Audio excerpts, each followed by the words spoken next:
নমস্কার। আনন্দ পাঠশালার আসরে আপনাদের সকলকে স্বাগত জানাই।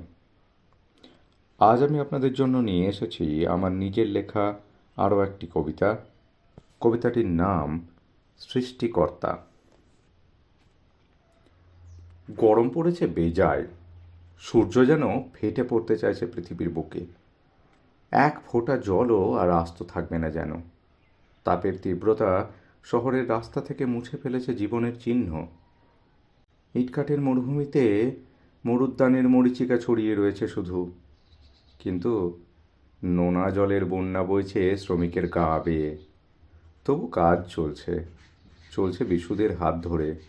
দ্বিতল ত্রিতল প্রাসাদের মাথা ফুঁড়ে ওঠা, সিমেন্টে মিশছে অনর্গল গলিত লাভা, শুষে নিচ্ছে সংখ্যাগুরু দলিতের জীবনের নির্যাস।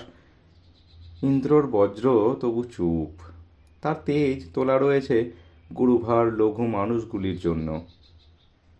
একদিন সে চিৎকার করে উঠবে, আর নির্বাসিত হবে বিশ্বকর্মা। তারই বানানো প্রাসাদের চৌহদ্দি থেকে ফিরে যাবে তার আপন বাসায়।